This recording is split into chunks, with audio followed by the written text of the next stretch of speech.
ओम नमः शिवाय। सभी मित्रों को जय श्री राम।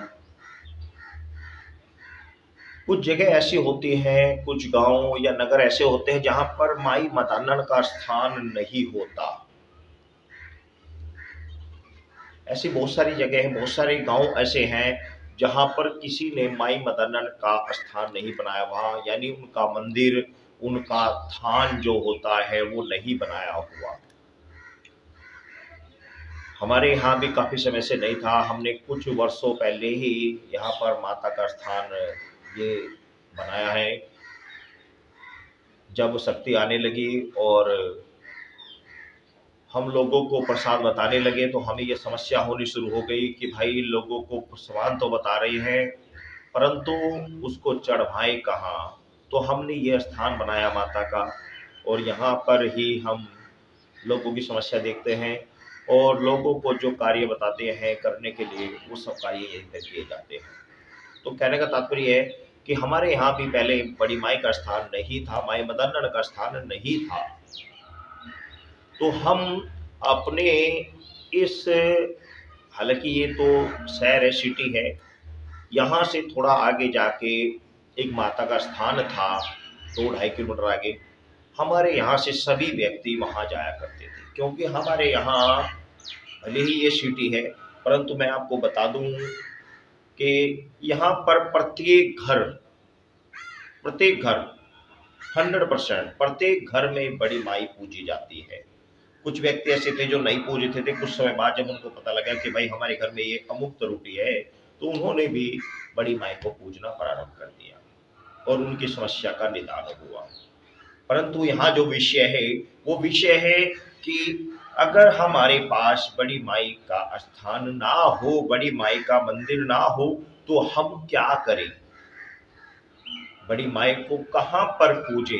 बड़ी माई, माई मदानन, मदान यानी कि मदान में भी पूजी जाती है परंतु हम सिटी में रहने वाले हैं, यहाँ मदान भी नहीं है यानी जंगल भी नहीं है, खाली स्थान भी नहीं है।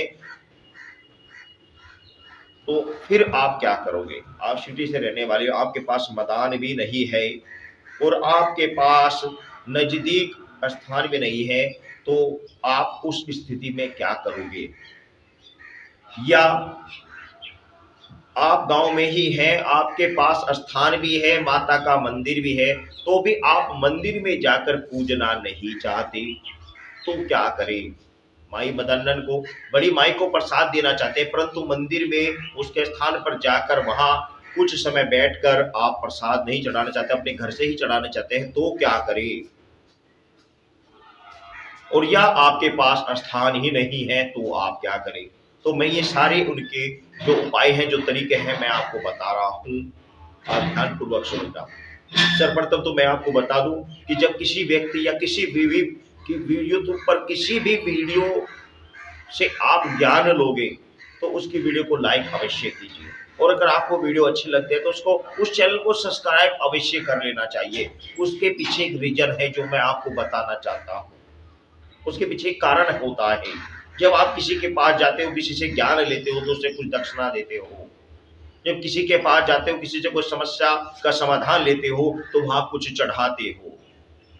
हम आपसे कुछ ले नहीं रहे हैं परंतु आप इतना तो कर ही सकते हो कि इस चैनल को सब्सक्राइब करो, इस वीडियो को लाइक करो और अपने सभी साथियों को भी शेयर करो ताकि वो भी इस ज्ञान से वंचित ना रह जाए, उनको भी ये ज्ञान प्राप्त हो जाए। हम सिर्फ आपसे इतना ही कहेंगे, इसके अलावा हम आपसे कुछ नहीं चाहते। कहने का तात्पर्य ये है कि यदि आपके पास स्थान नहीं है और यदि है और आप जाना नहीं चाहते तो आप किस प्रकार पूछ सकते हैं?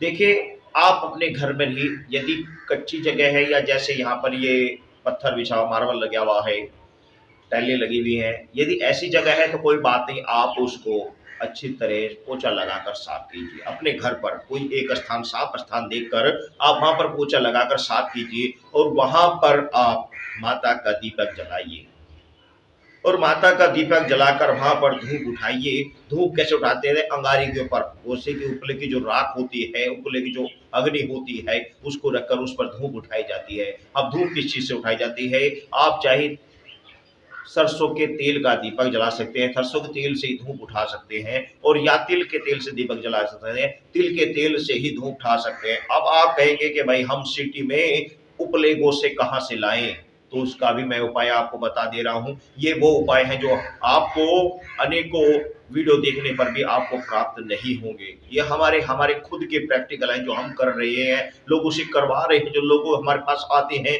उनकी जो समस्याएं हैं उन्हीं के निवारण रूप में ये वीडियो बनाता हूं। आप कपूर ले लीजिए, दीपक जलाने के बाद उसके आगे आप कपूर जला लीजिए, उसी दीपक से कपूर को जला लीजिए, 5-4 टिक्की या थोड़ा सा कपूर आगे आग जला लीजिए, और उस कपूर के ऊपर ही आपको सारा सामान चढ़ाना है। उसके लिए आपने जो प्रसाद बनाया है, जो कढ़ाई आपने बनाई है, उस कढ़ाई को बनाने के बाद आप उस स्थान पर पूज लीजिए। पूजने के बाद आप उस कढ़ाई को आप जाकर जमादार के घर पर या आपके आसपास जो मंदिर है उस मंदिर में जाकर आप उस प्रसाद को रख आइए। तो वह आपका प्रसाद समझो वहीं पर मान्य हो जाएगा, क्योंकि बड़ी माई का प्रसाद हर कोई अपने घर में नहीं खाता।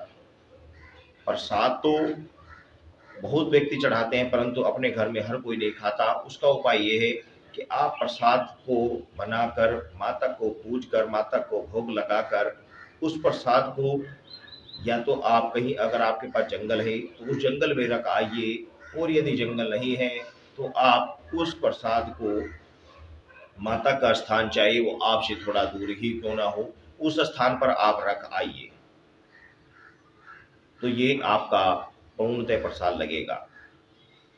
कुछ गांवों में भी ऐसा देखा जाता है कि वो माता के स्थान पर जाना अच्छा नहीं समझते, या इसलिए नहीं जाते वहाँ पर भीड़ ज़्यादा होगी, तो वो भी अपने घर पर मिट्टी का जो जो उनका आंगन है या उनका घर है उसको थोड़ा सा लीप लीजिए, और जब लीप लेंगे तो वहाँ पर दीपक जलाकर धूप उठाकर आप जो आपने प्रसाद बनाया है, आपने हलवा बनाया है या आपने गुलगुले बनाए हैं, या आप जो भी सामग्री माता को चढ़ाना चाहते हैं, हलवा पूरी, देखो वो आपके ऊपर डिपेंड करता है आप किस तरीके से आप माता को पूजना चाहते हैं, किस तरीके से आप उस शक्ति को प्रसाद देना चाहते हैं।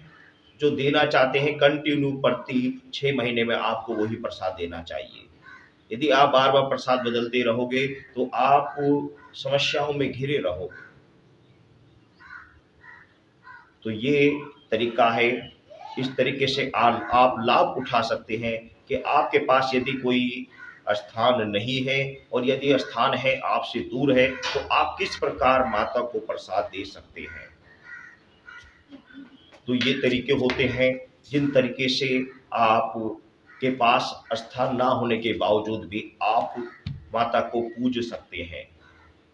हमारे पास कुछ व्यक्तियों ने ये हमसे कहा कि भगत जी हमारे पास स्थान ही नहीं है माता का, हम कहाँ पर पूजने जाएं। तो उसका ये उपाय है। आशा करता हूँ मैं जो आपको समझाना चाह रहा था आप समझ गए होंगे। सभी भक्तों को जय श्री राम।